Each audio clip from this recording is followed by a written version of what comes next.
welcome to NHS Direct's board meeting for February 2011.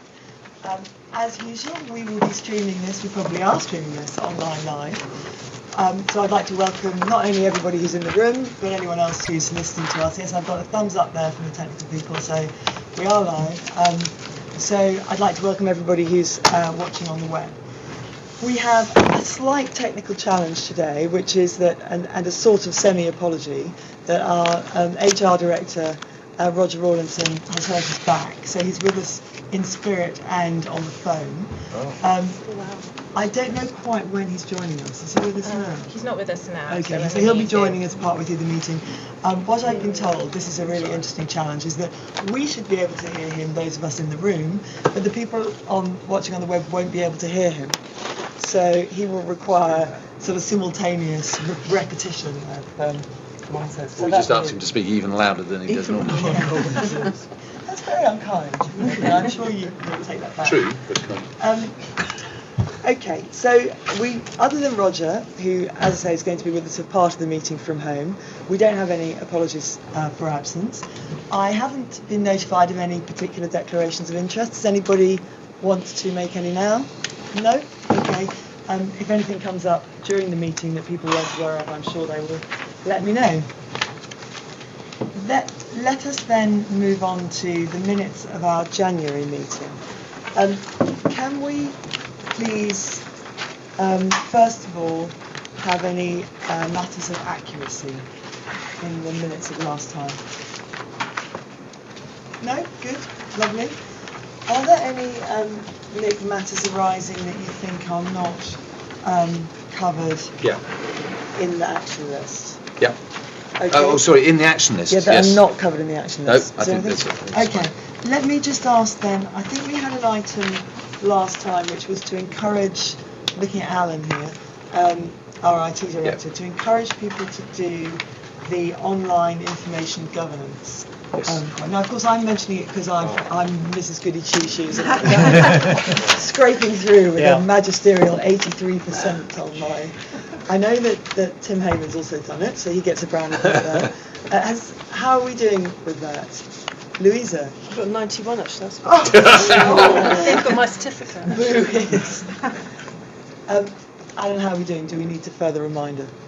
We've got continuing activity monitoring the monitoring all of the directorates, and I'm reporting that back to the chief executive's meeting. We have a report now which is able to give us an indication of where we've got to. We're around 60% across the business as a whole. Well, we need to get to 95% altogether on completion of the introduction to IG. But the Department of Health has given an extension until the 30th of June in order to complete that. But we're still monitoring our activity through to the end of March. So we're aiming to hit March, is that right? We are indeed. So I'm going to ask you guys again. I'm going to actually ask in the meeting next time who's done it. I'm not going to ask now, but I'm going to ask then. So that gives you warning. Okay, Nick. Then shall we move on to the action list? That was on one of the items on the action list, which is good. So that's, it was, yes. Yeah, you're right. That's sorted. So just quickly down the other ones, the patient decision aids shared decision making seminar took place last week, and there were a number of people at it. I don't know if anyone who attended it wants to say anything. I'll take that as a no. Tim, Steve, Ruth? There was one point actually. Tim, do you want to go first? No, you. Well, we said, Joanne, that he's called Dr. Tim and I'm just Tim, but Nick, you made quite an interesting comment about the funding of innovation. Yes, I did.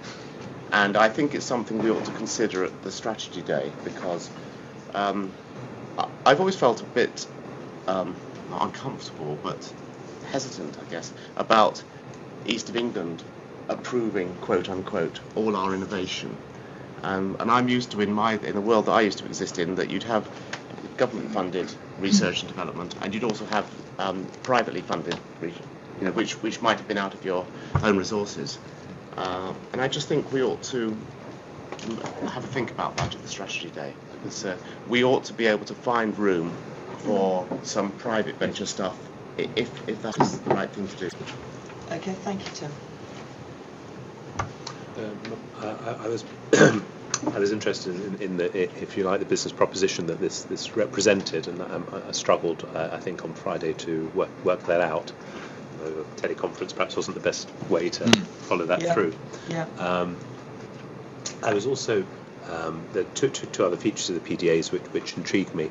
One is to understand really if you like, the competitive position and the extent to which we can use the NHS evidence sort of seal of approval to say this is the definitive PDA.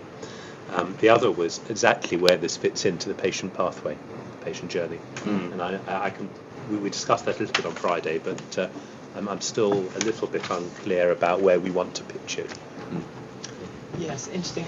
And it seems to me, from what I understood, that it's complex and it fits in different places, in different pathways, which is quite complicated. And I'd add to that, because I was lucky enough to be able to sit in on the presentation that Glenn Elwyn, who led the evaluation, made sort of internally, which was similar, very, very interesting.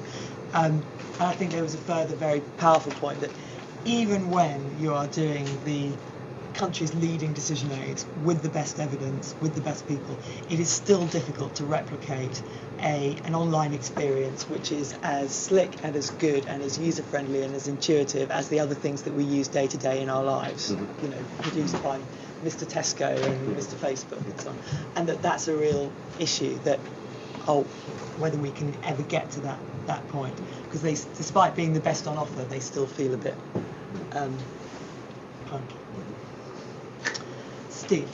I attended the call on last week, and I actually thought it was fascinating. I think there's certain things that are right for your service, and there's certain things where you've just got to be intuitive about it. And I take your point about where does this fit in, but I sort of feel that given that we're trying to capture the public's imagination, this is a very low cost way of doing something which I think a lot of people would appreciate. So I'm very much in favour of it, and I think, given the fact that it's very limited funding requirement, we shouldn't perhaps be too concerned about finding a proof of whatever, but just to say we think this just fits within the sort of organisation we want to become. Yes. Yeah, absolutely. Okay, so I think a couple of points there. One is about the need to consider future financing of innovation, which is quite a broad point from Tim, which we need to take to the strategy day, and the sort of general, still some questions around the PDAs, around the business model, around the pathways, but in general it has to be the right direction. Yes, definitely. Okay, good, thank you. Back to you, Nick. Okay, just conducting the orchestra then.